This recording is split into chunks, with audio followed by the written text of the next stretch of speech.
Welcome back to the Nub Podcast. I'm the Merce. This is Felton. Felton Hot Glue. Like James Bond. Yeah, you need to come in with some kind of really I'll hot come up with something. This is Felton Hot Glue. Hello, ladies. Ooh. All right, so this show we're going to talk about more BS and our opinions on that BS. What do you have this time, Felton? Well, we've got some hot video game news. Ooh, hot this week. Oh my goodness! I think this is gonna be the really inappropriate Nub podcast. Or it might be the most appropriate ever. Yeah, I think most are gonna be very apropos. I don't know. I think when we say things like we have the hot game news, and he's come off as hot. What? All right. It has high temperature. What is your hot game news? So. I've been playing a lot of Overwatch. Mm-hmm. I don't know if you know this about me, but I do play Overwatch. You play Overwatch? Yes, this is a fact. And I've been following a lot of the news just because the creators of the game, the head developers, they've been very vocal. Probably the most vocal about the changes and what they're doing and the progress. And people are kind of finding it refreshing. They're enjoying kind of having that communication and feedback. It's like they've created a small community. Yeah. A little bit. And one thing I've noticed is I think Blizzard may have kind of taken a look at the little guys and saw what went on with studios like Tripwire, I think, that made Killing Floor. Okay. And they've gone, wow, that immediate feedback, having, because they do the WW, what we were up to, whatever that works to as an acronym. Yeah. WWUT, what we were up to. There you go. They do that update every week, what we were up to. And people love that. They love knowing. But it's also part of the business model of Killing Floor. You've bought the pre-order. You've already bought into the business. And I think that transparency, that's what keeps Killing Floor going, is because people love the company. I find a lot of Kickstarters do the same thing, where they give you updates weekly or the feedback, the user feedback into it is really what's done it. And that's what they did. Apparently, I wasn't involved in the beta, but more than, a couple of weeks when I was, goofing on it. And I'm like, wow, I hate it. I didn't like it the first time I played it. Like, well, because I got friends and family access to it. And I was like, I don't know if this is for me. I fell into the whole camp of, it's like a MOBA. It's a first-person MOBA. Ugh. And then I didn't like it, mainly because I played with AI.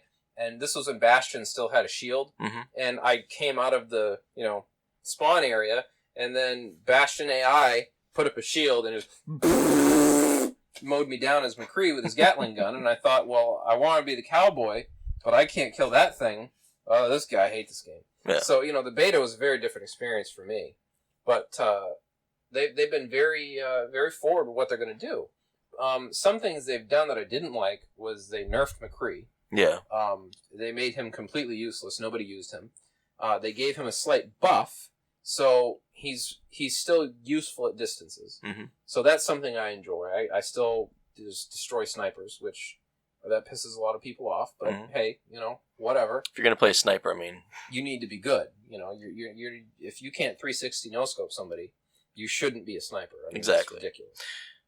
Well, not to interrupt for a second, but when you're talking about Blizzard, as far as interacting with their fans and things like that. Yeah. I've always found that Blizzard was kind of like that. Like back in the day when Blizzard allowed all those mods and you had Footman Frenzy and for the Warcraft games. But but their vision, they've been very visionary with certain games like Diablo. Mm-hmm. I remember I had a Necromancer that I had Bone Spear and Corpse Explosion, and I could Bone Spear enemies and then Corpse Explode everything. Yeah. Then they said, we don't like that because you can destroy in the cow level.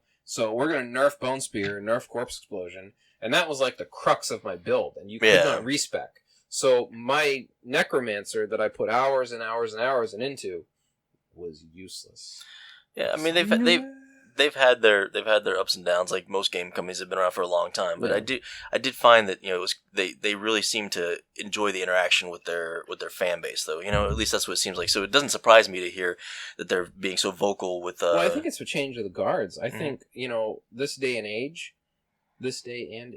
however that this day, however it is. I'm sure I'll hear about it in the comments. Yeah. I really think that you have now people that work for Blizzard who were fans of Blizzard. Yeah, so absolutely. There's a definite, I think, change of atmosphere from going from that corporate run, AAA video game making company to, well, now there's another investment here. You have people who've been fans that run the place. It's the same thing with movie making. Sure. I mean, J.J. Abrams, I know we talked about him last podcast, huge fanboy of Star Wars, huge fanboy of Star Trek, huge fanboy of comic books and things like that, and now he's making those movies for fans. It's a fan making movies for fans, you know? So when you've got people that are in the industries now that are making games, making products, making entertainment for those, that they used to be among, as it were. Sure. I think it makes for just better quality products. Well, it's because you're concerned about the outcome. Exactly. You're more than invested in it for the financial gain. You're invested in it because this is something you actually love. This is a passion of yours. Like Overwatch. I've found that I love it. I don't know what I would do now without my daily Overwatch. The only issue now is as they've gone on and they've been watching. They have two different camps now. Mm-hmm. There's the competitive camp, and then there's just the general play camp. And an interesting thing has happened is there are certain characters that just people do not use. And that's how they're gauging the effectiveness of a character. Hanzo, for instance, the bow and arrow guy, okay?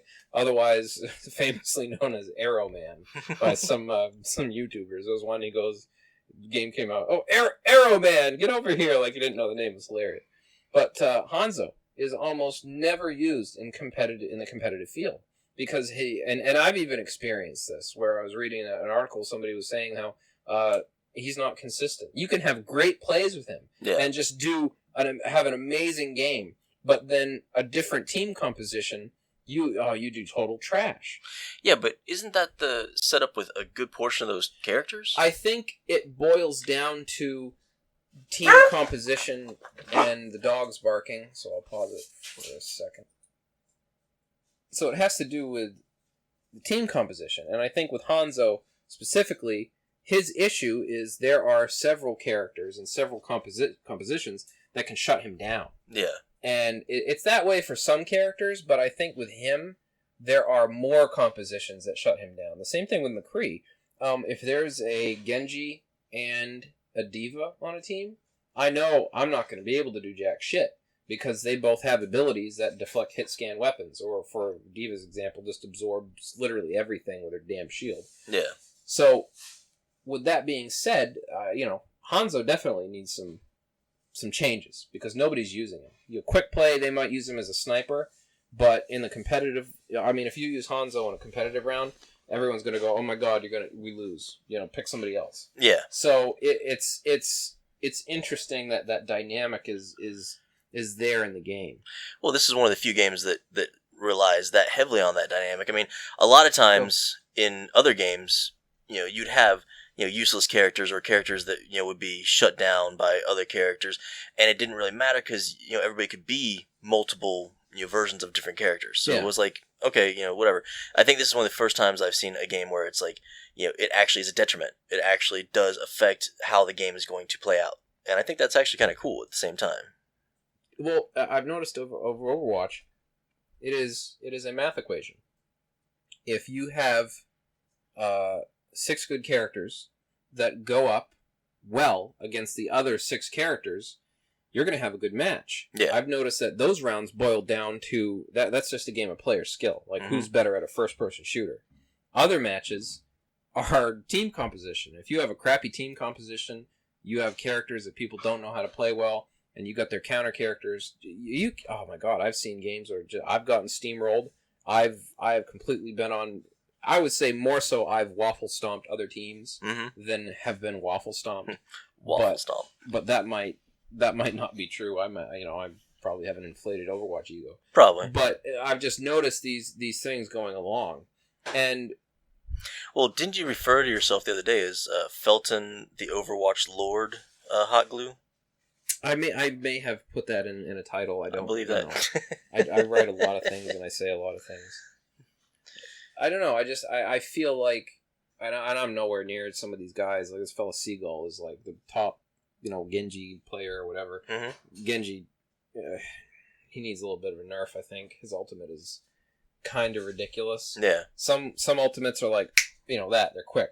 You hear him pull out that sword and you're like, oh great, I gotta go hide for 10 minutes while he hacks everybody up. Son of a bitch.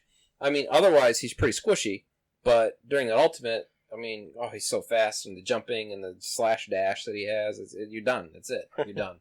Especially with that new Summer Game skin, which looks super great. That adds a lot to his abilities. Oh, really? Just because it looks so good.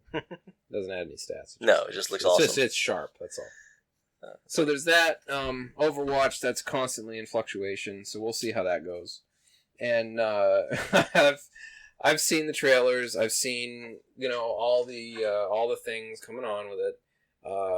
But let's talk about No Man's Sky and how that is getting just absolutely shit on by everybody right now. Well, hold on now. Who's shitting on it? Because I've got 58% positive review on Steam right now. But understand that, it seems to me like a lot of those people that are giving it that kind of review, now I have not played the game yet. They're having technical problems. Well, it's not just that, but a lot of these people are the same people who talked about Minecraft like it was the second coming, and it's not. Yeah, it might be those survival game players, but my only counter to that is... I look in my feed now, and I've got at least 6-7 friends that are constantly posting, I'm on this planet doing this, look at this, look at this bubble. Like there are people that are absolutely loving the game, and I wonder if this might not be like another Rotten Tomatoes situation where. Well, I think some of the curators though I've seen making these comments, they've got thousands of games in the library. Yeah. So the people leaving these comprehensive comments of I mean, a lot of them are very experienced game owners and players. But another issue too, I can't deny. You might have that demographic of Minecraft player that has the shitty PC that just cannot handle the game. It could be that. I mean, it could be a lot of different things. I like the concept of it. The concept has intrigued me since the beginning, and like we've talked about before. I haven't really talked about it on here. See, I'm not a big Minecraft fan, but I'm not as big a gamer as I used to be. For those of you that don't know me, which is probably 90% of people listening right now, I used to be huge into video games. I used to actually work in a LAN center locally called Gamer HQ. I used to play video games. Yeah, I used to play video games pretty much day, night. I used to think about them, and now I'm more into board games than I am video games. But this game has intrigued me a lot, and I do plan on buying it, I just kind of wanted to wait. I don't typically buy games when they first come out anymore. I typically wait to see how it goes. Like a good 2 weeks. Exactly. I usually like to give them a good breathing, good breathing time. Good, it's like when you open a good old bottle of wine, you let it breathe for a little bit, let it get its legs, Or just throw that shit in a blender and go at it. Or just, you pop open the wine box and then go to town. They found that sommeliers are bullshit, right? Oh yeah, well, I mean, they took this cheap $5 wine, put it in a blender, and let it it's super aerated the wine, and then they gave it to these sommeliers, and they're oh, this is very earthy tones. This came from the Venice fields of Italy in 1852, and then they bring out their Sam's Club box wine. This is Carlo Rossi Sangria, and they're like, oh my god, I had that swill in my mouth. Which, by the way, you have forever destroyed my palate. Carlo Rossi Sangria, let me tell you, that used to be your go-to drink of choice when I was 20 to, 25 and working in retail. That was during the GH. On the job, yeah. No, God, no. Working in, you almost had to. I mean, there were some people. There was a lady I worked with who she's trying to screwdrivers every day for lunch. I'm not joking. Her shit fell over. Right, her drink. Was she an older woman? Because that was how you did it back in the day. Like you watch Mad Men and things like that. Yeah. Like you go to lunch and all you do is drink and then you go back to the office. That's. Well, she was old school though. Well, she was from another country too. Oh, okay. So she had. So they probably in the other country drink at the job. Every day. But I remember her shit fell over and she was drinking. She was from Russia. Yeah, and it smelled like vodka, and I'm like, why is she drinking fermented orange juice? And then it kind of dawned on me, every day after lunch, this lady, she seemed like she was having a good day. She's a little happier after lunch every day, right? And nothing ever happened. They never did anything. I mean, you're in a place operating heavy equipment and building furniture, but hey, she did a good job. She was really good at what she did. She was very charismatic. That's fantastic. So No Man's Sky. No Man's Sky. I mean, yes or no? I'm going to reserve my opinion until I play it. Okay. Once I play it, I will give a review. I'll probably put it on the Nub itself, Nerds United Brevard Facebook page, for you guys to check out. But as of right now, I know I've got a few friends that are really into it, and it seems like it's right up my alley.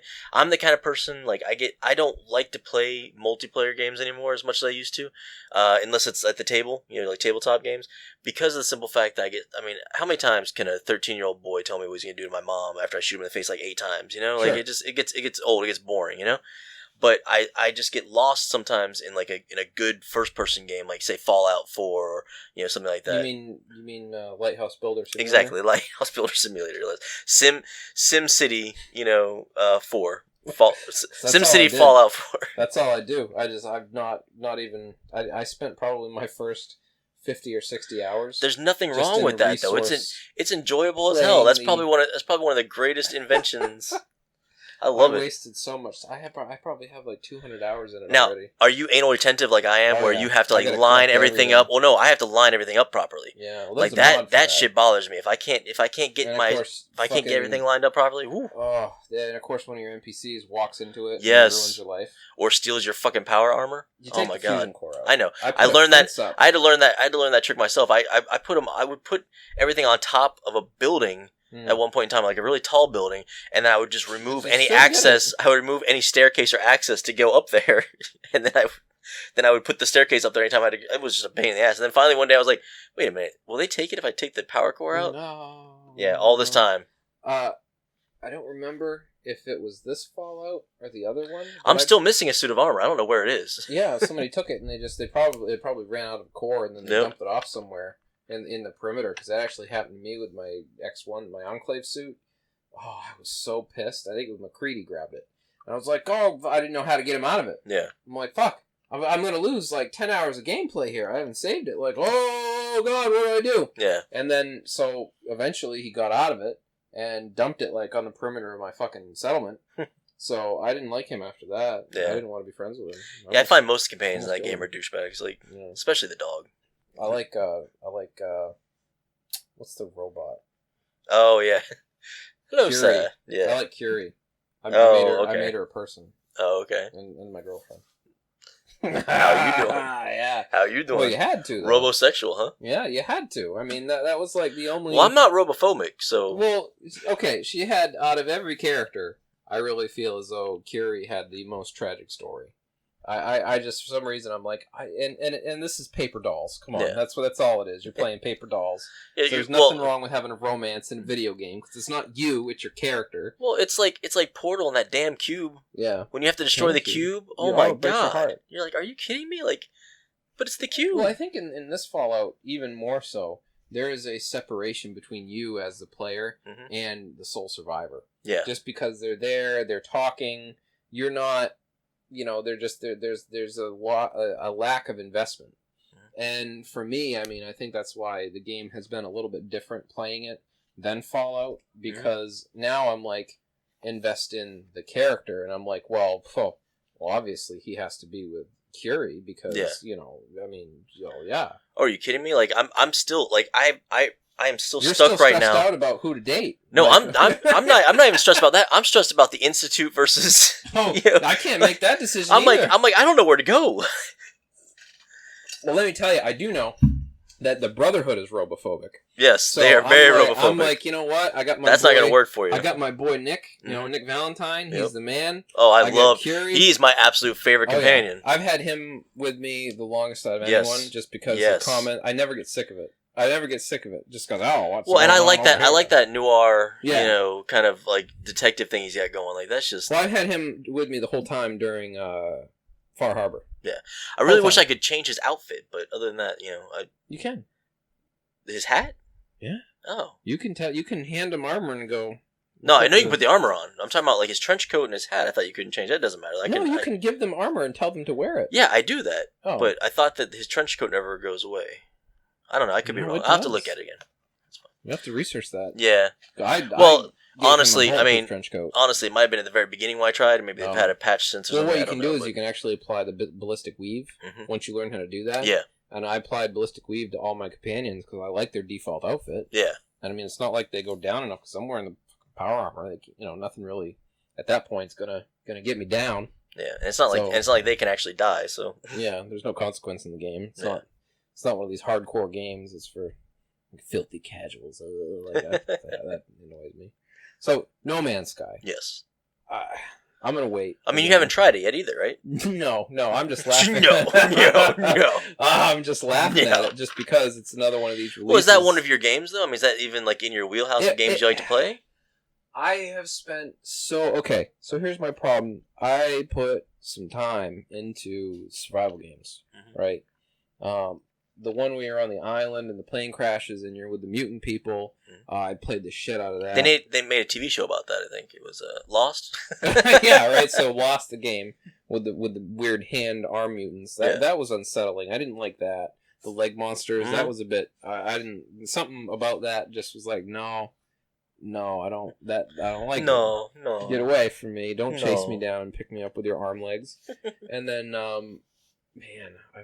Minecraft, obviously, that was like one of the first ones that, I really See, it's so funny. I never got into Minecraft. Daisy, it was never my thing. Daisy was so frustrating. I remember playing for hours. That game was hard, though. And getting like so excited over finding a pistol, and then some a-hole with like night vision and a sniper rifle would kill me, and then come over and take my can of beans.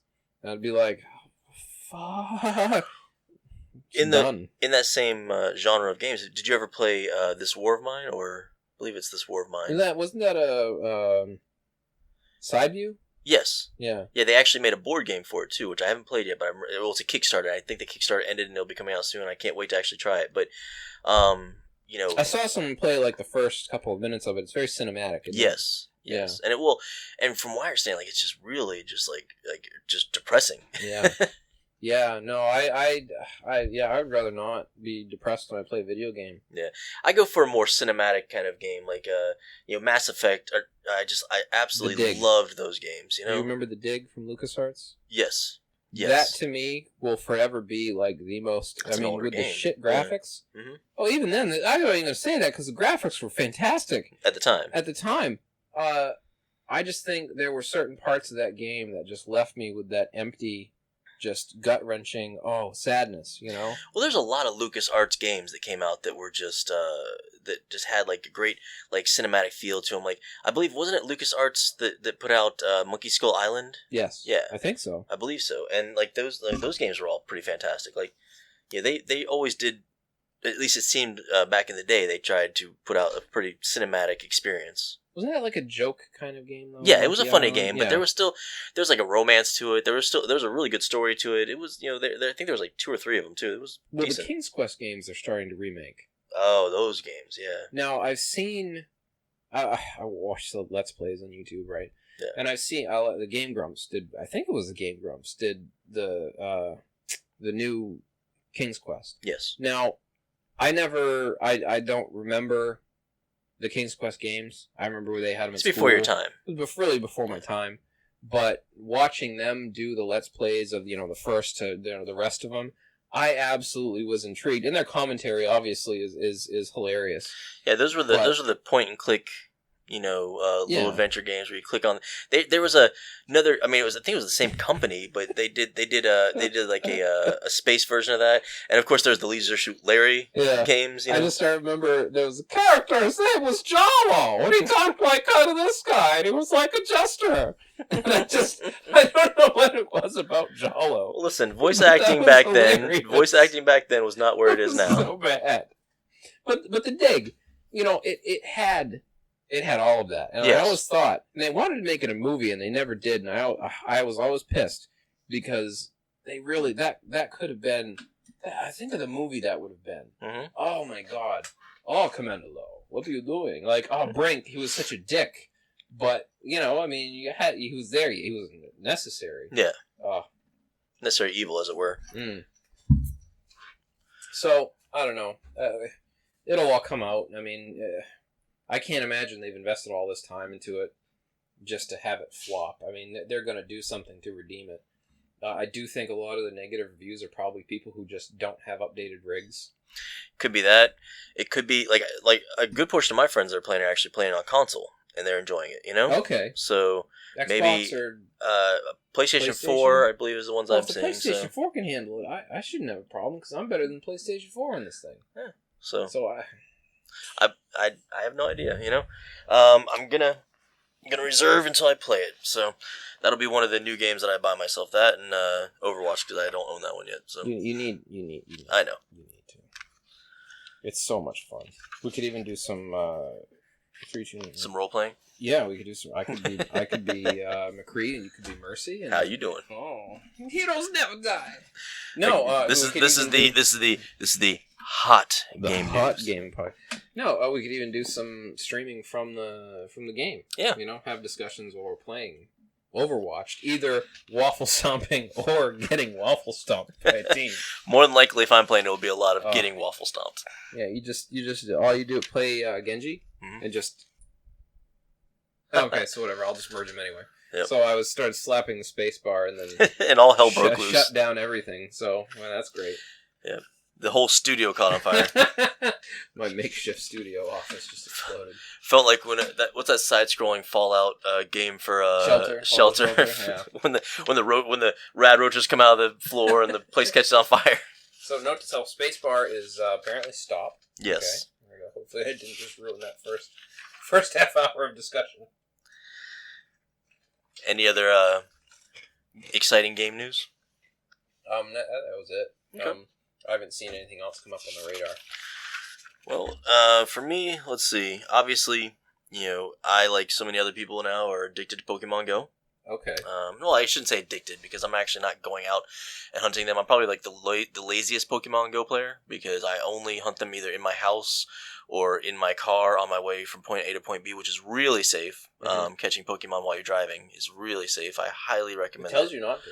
Do not Pokemon Go while driving. But I'm not gonna have my phone tell me Are what to you a do. passenger? Okay. And then that's it. That's the path that is such a great legal They should have like a follow-up. They should have a follow-up like, are you lying? Are you really a passenger? Like every couple of seconds. It's like, oh shit, you got me. Freeze the game. Are you really a passenger? Actually, I have noticed though that when you pick up speed, you know, at all, and you're trying to catch whatever it is, a rat-tat or whatever, if they escape and you're going a certain speed, it seems like they will. Or if they get out of the ball and you're going a certain speed, they will take off. They will leave, you know. So it's basically the game telling you, I know you're lying to me. I know you're friggin' driving.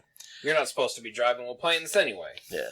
So I'm fat and lazy, and I don't go out Pokemon hunting. Actually, I just don't have the time to go out Pokemon hunting is a problem. You work. But I would love. Yeah, I work a ridiculous amount of time, and then I have an autistic son that takes up a good portion of my time, and. You know, I have one day a week. I have one day a week that I try to spend with my girlfriend, but it's life is just, you know, is crushing my nerddom sometimes. It's being an adult is I know. Ruining everything. Adulting is the worst thing that you could ever do. So, but I've been told that, you know, there are some great hotspots to check out. Ugali Library. Yeah. Ugali? The Ugali Library. How do you pronounce that? Ugali Library. Ugali. Ugali, there you just go. Ugali Library. Ugali. All right. Well, there's like, I don't know, 6 or 7. I hear that's the place to hit it. I hear that the Cocoa Village is another great place to pick them up. So I will be trying to get out to these places. I'll be trying to hit them up. But yeah, like this last update that they did for Pokemon Go, you know, though I don't know what it seems like every time they update the game, it seems like it's harder to catch shit. Like it's really getting to the point where like. Well, I think they're just fashioning it so you actually have to. You have to actually try. Yeah. Oh, well, that too. But go. Well, I'm talking about like even if I'm standing still and I'm trying to catch something like these Pidgeons. Pokemon stand still. They've already been doing that for years. It's called the Game Boy games. Well, you know what? I'm lazy, and I liked it before when I could just stand there and throw a ball or two and catch something. You know. They need to make a Pokemon. Throw a ball or two and catch something is a really horrible porno name. Just so you know. Throw a ball or two and catch something. All right, so I don't get that, but all right. Throw a ball or two and catch something, like a disease. Oh, yeah, ew. Yeah, I know that's a really bad. Okay, so moving on. I'm also currently binge watching Avatar right now. Okay. My girl turned me on to that. I never watched it. The Last Airbender. The Last Airbender. Yeah, I never watched this, and now I'm just binge watching the Avatar movie over and over again. I love Unobtainium. I love hearing about Unobtainium. No, I hate that. I hate when they make up a dumb name for an element. Yes. That is Unobtainium. One of my pet peeves. So, I must say that I'm kicking myself that I didn't watch this. Is it the same unobtainium from the core? Yes. It pushes on the outside harder than it pushes in. But I must say I'm really enjoying this show. I never watched it before. It's you know, good. well, when it came out, my son was just born around that time. I was working, so I didn't really watch it. I was trying to act like an adult. I was trying to be like, oh, I'm not going to watch cartoons. And now I'm watching. I'm like, why didn't I watch this show before? Like, the art for one thing is fantastic. You know what? The art is great. I'm upset because I liked the whole Aang. I loved that. That was great. Mm-hmm. And in the Legend of Korra, I loved Korra. I thought she was so fucking cool. Yeah. Okay. But they would do all these flashbacks to when Aang and the crew were adults. Oh, okay. And I was always like, this would have been... What about this? I want to see this series also. Like, we've had Korra. That was a great storyline. Yeah.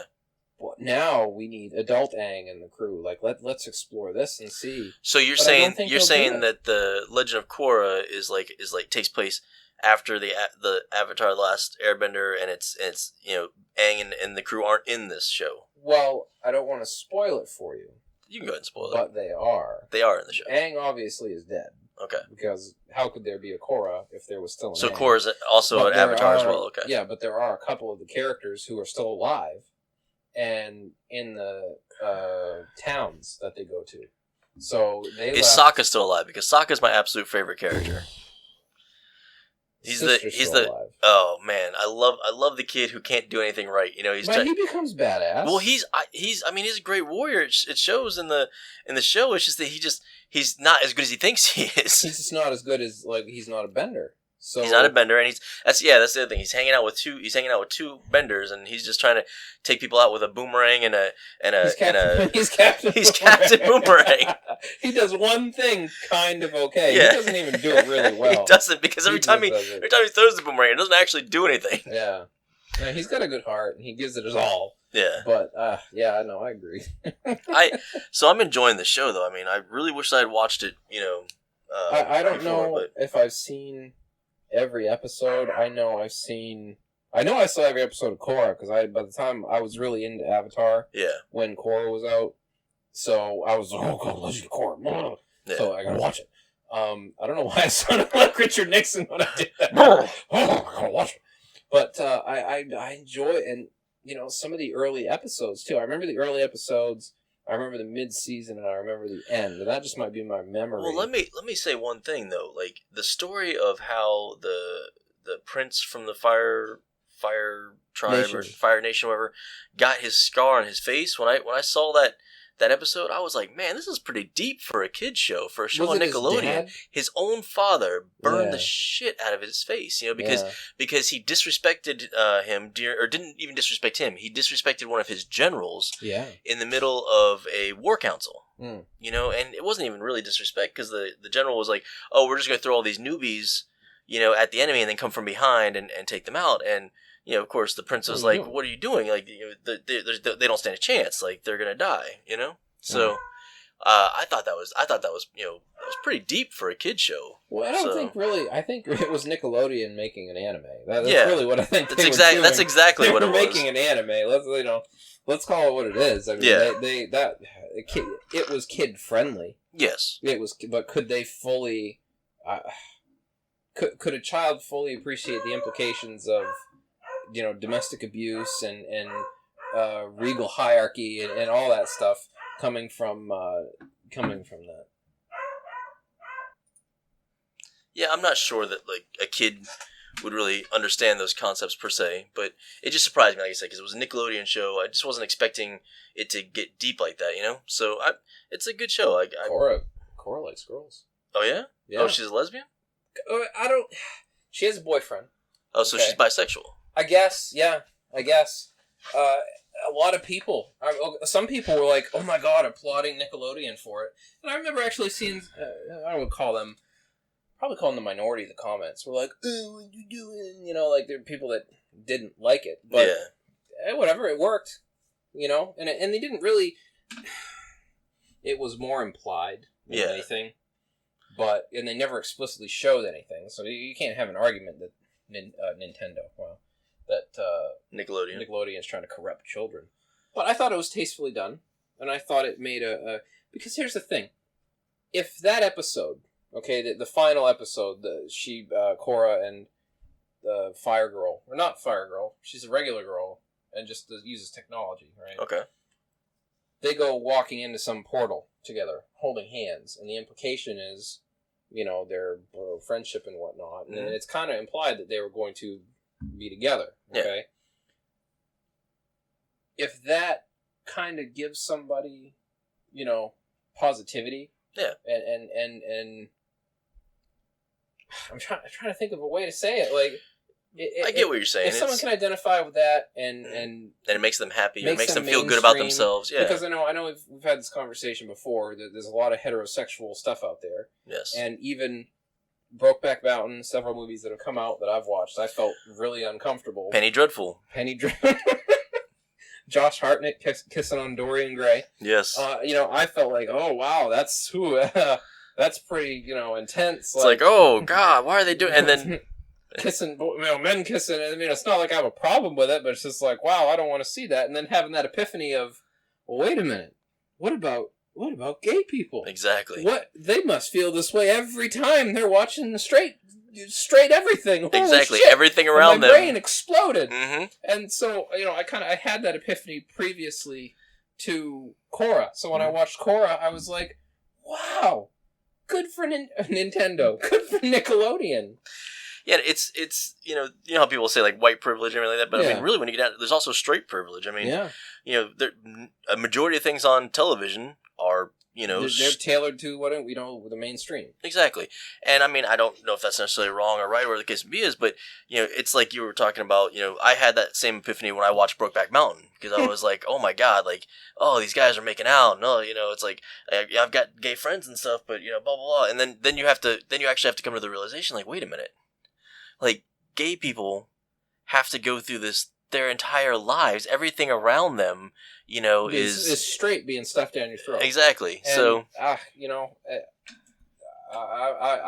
want to say I feel fortunate, but I was like, I'm glad that I don't have to go through that anxiety. Exactly. I don't know. But it's horrible. It's horrible to think about. When you think about the fact that because.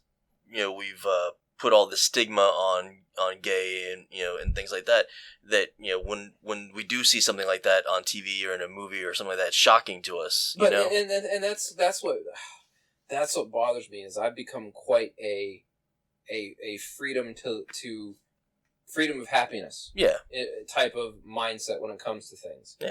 And when I see a movie or when I see a franchise like with Iron Man, and now they're going, Tony Stark is going to pass the mantle to a young black female who is a genius MIT student. Yep. I think, well, if they do it well, if it's an interesting story, and if she is an interesting character, what is the problem with that? Exactly. You can only imagine the young black girl that watches that. Exactly. And goes, oh, I can be Iron Man. Iron Man is me. Yeah. You can now have young black women identifying with the nerd culture. Yes. Where previously there really hasn't been too terribly many mainstream characters they could identify with. And Marvel is really playing on that, as it were. They're really empowering a lot of minorities, quote unquote. A lot of people are calling it pandering. I don't see it that way. See, now I would call it out as pandering if I did see pandering, because I can't stand pandering. Pandering is Hillary Clinton saying that she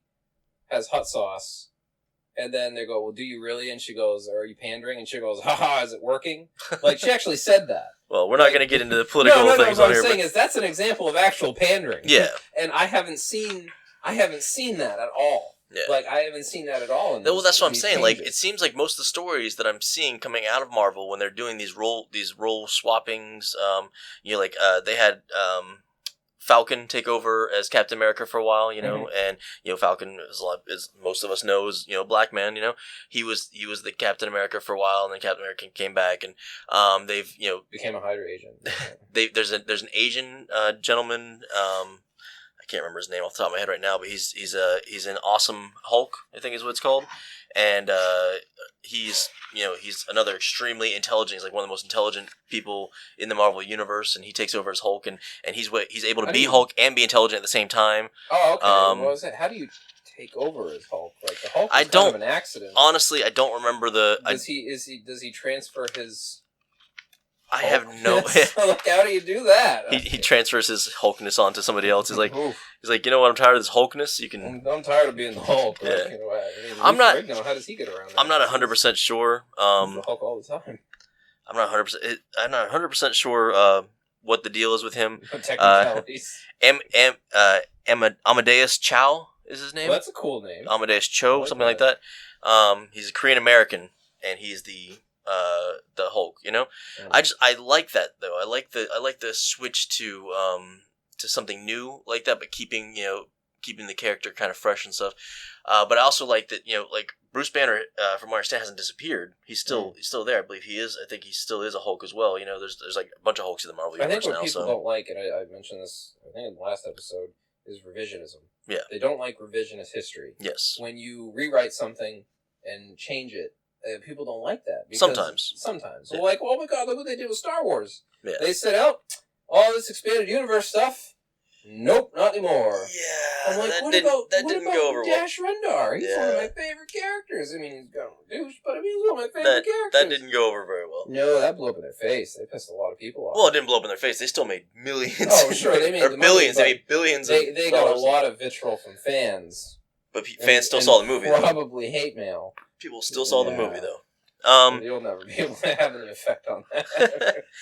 But yeah, I mean, I enjoy it. Like, I know in the Harry Potter and the Cursed Child, the play that they were doing, Hermione was cast as a black woman, and then her and Ron's daughter was cast as a black girl. Yes. But some people were up in arms about that. The funny thing about that, though, is that J.K. Rowling went on record saying, I never said what color Hermione is. And then I've just reread the first Harry Potter book recently after reading. They don't. They explain her hair color, or her hair color, and the way that it is. It's frizzy, and things like that. And she had frizzy hair in the movie? They never explain that she is either white or black, you know? So, as long as the character is true. On purpose or not, I think that's kind of genius of her to do that. I don't think it was on purpose. I just think it's just the way it went, Here's what I thought was funny. When they recast, was it Annie? Right? Oh, yeah. With a... was it like all-black cast or something? All-black cast. Mm-hmm. People were freaking out. Yeah. And I'm sitting back going, well, if they want to do Annie with an all-black cast... Yeah. That's still Annie. Yeah. What? Well, just like the Ghostbusters. What's wrong with that? The Ghostbusters being all female. People lost their S about that. People got upset about that. And it's like, why don't you wait to see the movie before you pass judgment? And then I went and saw the movie, and I enjoyed it. I thought it was great. I don't understand why people freaked out about it, Fantastic. Kate McKinnon is fantastic. She's just... And I know a lot of people... Oh, my God.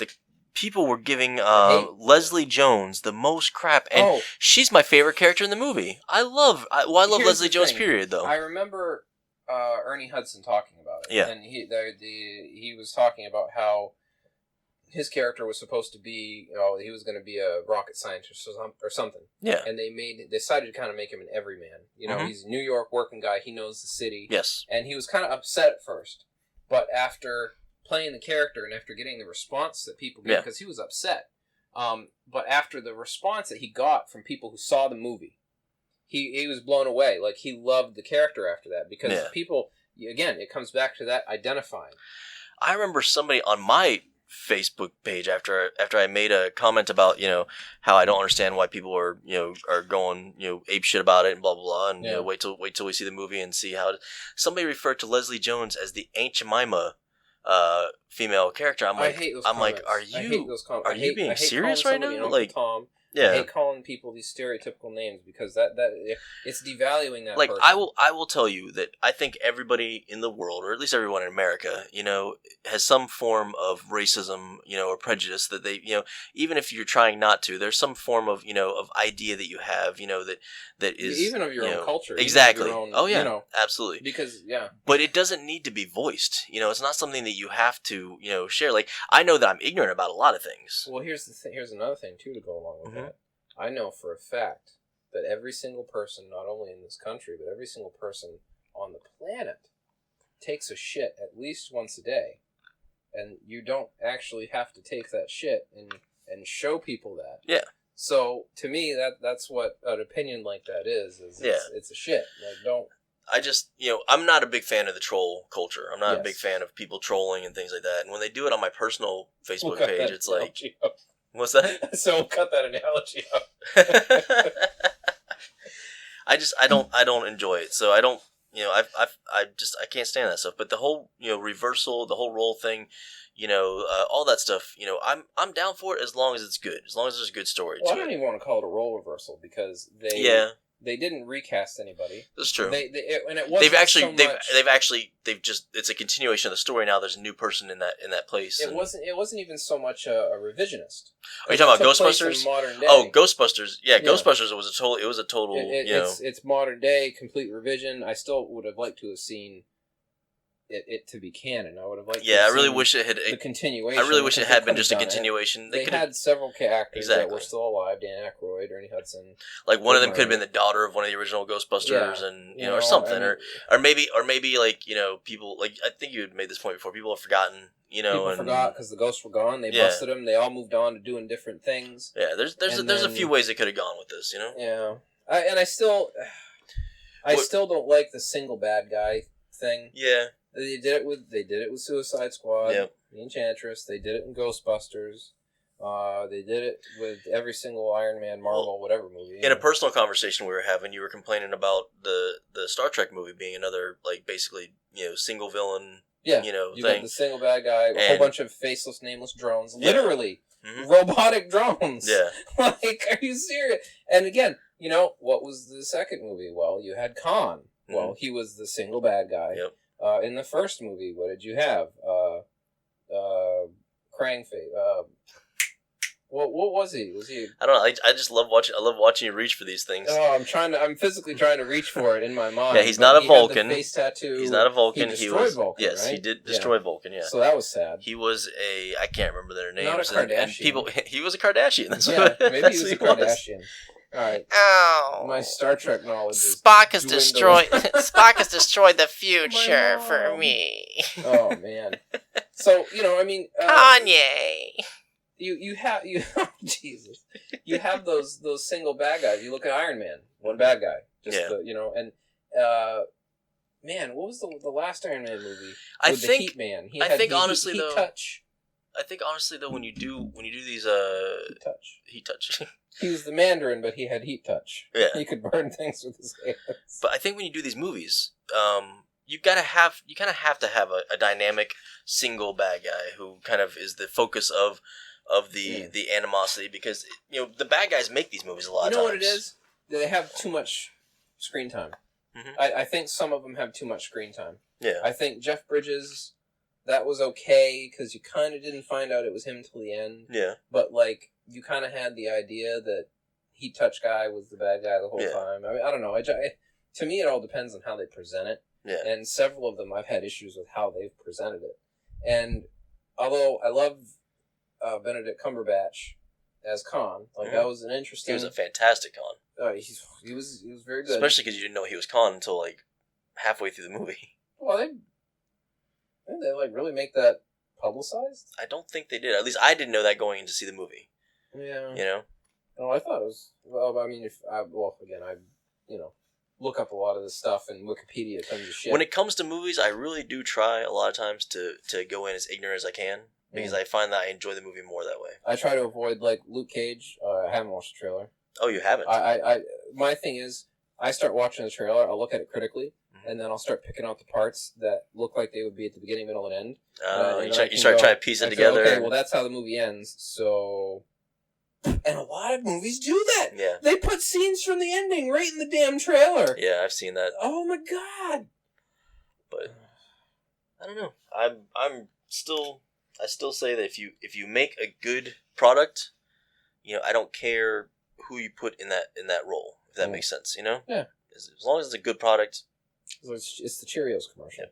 Like, I know they're coming out with The Dark Tower, one of my favorite book series. Idris Elba. Yes, Idris Elba is going to be playing Roland, the gunslinger. He is amazing. Yes, well, I cannot wait to see that. I love Roland, the gunslinger is one of my absolute favorite, fictional book characters. I mean, when you read the first Dark Tower book, The Gunslinger, I mean, the first quarter of the book, you don't even know the guy's name. You have no idea who he is. You're just following this rugged, beat up cowboy through the desert as he's hunting down this man in black, and you don't even realize. Yeah, it's that time of day. You don't even realize that it's in the future. You don't even realize that it's that it's fantasy. That there's that the guy he's chasing is a wizard. You don't realize any of this stuff. Until it starts coming at you like real. All of a sudden, like middle of the book is real rapid. But you just got this really John Wayne-esque character. I've heard a lot of people say it's good. Oh, it is fantastic. It's a really good read. So right now, I started getting into some classics, so I do the audiobooks. Yes. So you were just against reading in general, huh? I can't. Here's what happens. I start reading, I start thinking about other things. I start hearing people talking or whatever I'm doing, wherever I'm at. Not in voices in my head, but I'm saying I'm in public or in school or whatever. Yeah, and voices in your head. And I found audiobooks completely just, boom, overrides all that. So I started trying to get into the classics like Count of Monte Cristo. Yeah. I started getting into Dostoevsky, if I'm saying it right. So right now I'm listening to the Brothers Karamazov because I read a lot of reviews, what would be a good classic book to read, and everyone's like, oh, the themes in the book and the writing, it's so complex, and oh, it's wonderful. So I picked the best reviewed one. This all came about, I got an audiobook for 1984 by George Orwell. Yes. And I did that in an afternoon. I could not stop. I think maybe 2 days at the most. But it was I'd never realized what a good story that was. Oh, yeah. And what a horrifying story that was. Oh, yeah. And I use examples from it all the time just because it left such an impact on me. Well, and I mean, you can see, our society kind of going towards some of those things. That, censoring too. And that's where I, call back to, me. I really am about people being, saying what they want to say and doing what they want to do. Because the alternative, isn't good. Yeah. It's not good. It's a scary it's a slippery concept. Slope. So I think we should move into some board game news now. Oh, okay? Absolutely. I'm a huge board game fan. So Gen Con happened not too long ago now. And at Gen Con there were some announcements. One of those being that a very popular game, won a lot of awards this year, called Codenames, is now going to be coming to mobile. So it'll be a game that you can play on mobile. I like this. I'm seeing a lot of board games that are translating to mobile, and a lot of them work really well that way. Cards Against Humanity. Yeah. Oh my God, that's the funnest thing now. You can play it anywhere on a TV screen. So I'm not sure if it's licensed, but probably not. It's probably the rip-off thing that crabs adjust humidity or things like that. Yeah, that's what it is. Yeah. But so Codenames is basically a game where there's two teams, and you're basically supposed to be spies or whatever the case may be. Will Wheaton. Play that. Will Wheaton. What an entertaining fellow. I love Will Wheaton and Cool Whip. But it's basically there's a bunch of words placed out in front of the teams they can see, and then two leaders for those teams, I forget what they call them, the spy masters or something like that, are sitting next to each other, and they've got a little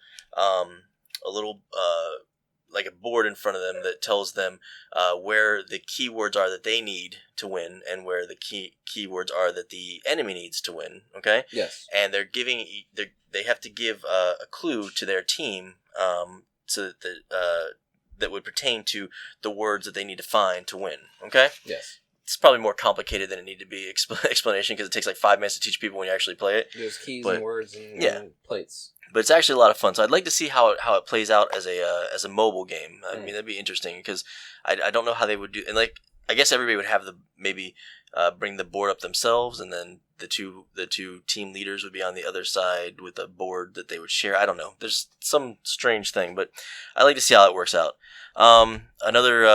Another big thing in gaming, the game Scythe, which is a huge hit right now. It was a Kickstarter. It's a great Pokemon. It's a great Pokemon. It's a game that's now it's going from being just a Kickstarter to they're actually going to start carrying it in stores in October. So that's pretty cool. Basically, you could only get it through Kickstarter originally, or stores that had kickstarted the project, that had copies. Basically, the game is it's an alternate 1920s after the First World War, where they actually had a facility that made these giant mechs to help win the war, basically, and that facility is going under. So now, different factions, I think it's like 4 or 5 people that can play, so 4 or 5 different factions are trying to get that factory and supreme power over the world, because they will now be able to produce, giant mechs. So, interesting game. I haven't played it yet. I'll be playing it this Friday. By the time this airs, this will be, probably like a month later. July 2015. Yeah. But interesting to see games that start off as Kickstarters and then become actual. By the time it uploads to YouTube. Yeah. It's interesting, though, to see games that were originally just Kickstarters and now they're actually in stores. I really like to see that kind of thing. Well, that's something that has interested me about some conventions, too. I've seen a lot of booths about. As a matter of fact, the dice game we got, the little zombie dice game. Yeah. Walking by, looking at it, this guy, oh, yeah, let me show you how to play. We played it. Well, this is fantastic. Yep. So we bought it, immediately. Yeah. Stuff like that. Spreading the word, using that as a medium for it. Absolutely. I went to Dice Tower Con and was introduced to a couple games there and bought them because I enjoyed them. So, or am going to kickstart them because I enjoy playing them. So, yeah, I love that kind of stuff. I love being introduced to new games like that maybe the masses haven't discovered yet. That's always fun. Another news here. Beezer Games is announcing One Night Ultimate Alien. These people put out One Night Ultimate Werewolf. It's a social game, social deductive game. Have you seen this played before? You've probably seen it played at cons. Yes. Oh, it looks so fun. Basically, you've got everybody has a role in a village, and one or more. Sometimes depending on how many people playing, there'll be more than one werewolf in the group. And you have to deduct who the werewolves are before the game ends, basically. Well, now they're going to do an alien version of that, which I'm not really stoked about this because I get so tired of seeing the same game with different dressings on different shtick. Yeah, it's just, but we'll see. I mean, they do on their website they say there's some new rules, so hopefully there's some changes that make it really interesting, make it really worth watching or playing, I should say. Well, I'll be watching. I will be watching people play because I love to watch people play Ultimate Werewolf. So, lastly, one of my absolute favorite movies growing up. Me and my sister would watch this movie probably once a month. Labyrinth. Yes. Labyrinth is coming out with a board game. This is a 4-player family-friendly game. You can play as either Sarah, Hoggle, Ludo, or Sir Didymus. I will probably be playing as Sir Didymus. And the whole object is to save Toby from the Goblin King, of course, And the miniatures for this game look amazing, really? David Bowie miniature looks amazing, except for I did notice that the bulge doesn't look as big as it does in the. It's family friendly. Well, I'm thinking maybe they'll probably come out with an expansion. So you could play. You could probably play. Yeah. You could play as David Bowie's bulge in the expansion. But yeah, basically it'll play out in 2 phases. 1 is you're going through the labyrinth, and then 2 is basically storming the castle. And it takes place over 13 hours, but it's not 13 actual hours. It's 13 hours in the game, just like they did in the movie. Mm-hmm. So there'll be some kind of ticker that you whenever you progress, you probably move it down or something. Yeah. Should be released. It said summer of 2016, which I think summer of 2016 is almost over. So we're still waiting for that. But I mean, it's the babe with the power. Yeah. What babe? What power? Oh, what a power of voodoo. Hoodoo, you do. Oh, what a soundtrack. Remind me of the babe. I love it. Me and my sister, like I said, we used to watch that all the time. And, I swear to God, everything. I always wondered, why they didn't give David Bowie's a package, a credit at the end of that movie. It should have had, when you watch it, he's basically wearing the tightest leggings that you could possibly imagine. And then, owl, an owl down little. I wonder how long it took to make that. The package or the the little vest that he's wearing? Vest that he was wearing. I have no idea. And then he's got the big baggy shirt too. I'm like, this is the But you know what, David Bowie. There's actually feathers sticking out. Yeah, right? I'm remembering it right. Am I? David Bowie could just. I mean, he could.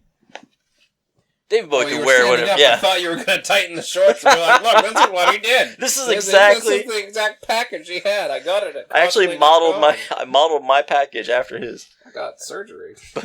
Oh no. I had a package. What would that be? You would want to say reduction. Yeah. I had a package reduction. I'm not going to say that though because I'm not David Bowie size because I was way bigger than that. Yeah, but let's all be honest. Yeah. But yeah, I mean, freaking love David Bowie, and that movie was one of my favorite movies. So I can't wait to play that game. Hopefully it doesn't suck because unfortunately these licensed games can sometimes be really bad. But I have found that a lot of licensed board games, are actually really good. Like the Battlestar Galactica game is fantastic. There's a couple more. The Marvel Legendaries is fantastic. There's a few that are just they're licensed games, but they're still really really good quality. So that's pretty much it for the board game news. I guess one other topic that we can talk about on this segment would be TampaCon, which passed recently. I gotta say, TampaCon is not MegaCon. TampaCon is like your Walmart version of MegaCon instead of your Target version of MegaCon. See, gold standard now, huh? Yeah. Well, the biggest problem is a lot of the big people that were coming canceled. So you had a lot of big people from Star Wars were going to be coming. They canceled. You had a lot of people from all these different shows and things like that canceled. So in the end, it ended up being just a lot of like panels of like Did they charge for the panels? No, but I mean, like for the big celebrities, presuming they were there. No, if you go to a panel, that's free. That's when you go to get like the autographs and that kind of stuff. That's when you have to pay for. MegaCon right now is they have A-list celebrities there, but for like the real big ones, you got to pay to get in.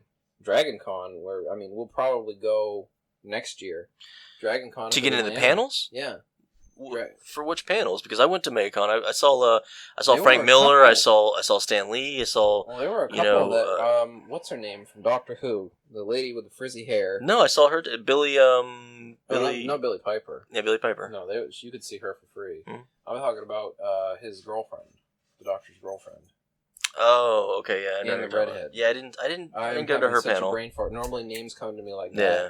But yeah, you were charged like $40 a seat to see him. Really? I was like, "What bullshit?" No, I totally missed that. The only thing I saw that you had to pay to go to, and I wanted to go to, but we didn't have time with all the other panels and stuff we were going to see was the Kevin Smith, Jay and Silent Bob Get Old or whatever that they were doing there. I really wanted to see that, but I didn't have time for it this year. So plus the old alcoholic security guards that breathe in your face. I'm there as Inspector Gadget, and we're trying to get in, and we're walking inside because I'm wearing a trench coat, a hat, and a wig, and it's fucking 90 degrees outside. So we're walking inside to go down the line, and drinking all night security guard gets in my face. Oh, you can't be in here! You gotta get out! Blah, blah, blah, blah. Starts screaming at me. Was that his actual words? Blah, blah, blah. Well, I couldn't really tell because just that overwhelming vodka. You had a contact drunk going on. Yeah. And I'm like, and me being who I am, like you're really telling me what to do?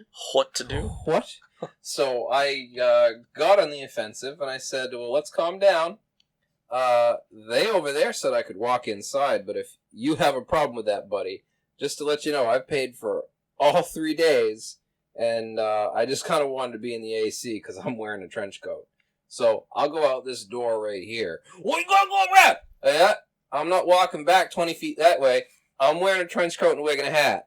I can go out this door. And you didn't really know what to say to that. Yeah. So, yeah, alcoholic security guard, man. I don't really like him. That was not a cool... Go gadget attitude. Am I right? I got so ornery.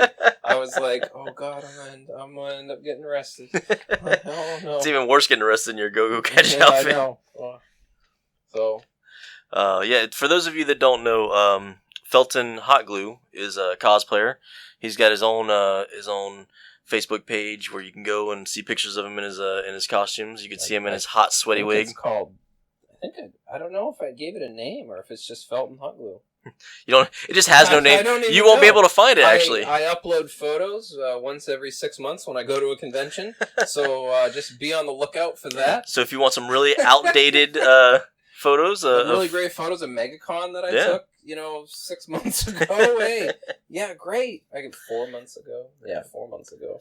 I got to be more active on there. That's what I always say, and then. Well, you can only cosplay so much at a time, too, though. So. Yeah, I'm not a good-looking girl, so it's not like I don't expect to get a lot of comments. I think honestly, you're not giving yourself enough credit. I think you're a great-looking girl, to be quite honest. But well, when I shave and put on a wig, that makeup really makes the difference. Cover girl. Yeah. But so if you want to see hot glue, sexy photos. Hot gadget www.feltonhotglue.no Facebook.com/ I guess just look up Felton Hot Glue. That's what you have to type in is I guess look up Felton. Yeah, I'm gonna have to change the name now to I guess Felton Hot Glue. Oh, what do you think? We're at an hour 5. You want to end it there? Yeah. All right. Well, that was me. Felton. Hot Glue. Hot Glue. From the Hot Game News. Hot Game News. Jesus Christ. And this is me, the Merce. I hope you guys enjoyed this podcast, and we will see you next time. All right, now the outro music is going to play, so...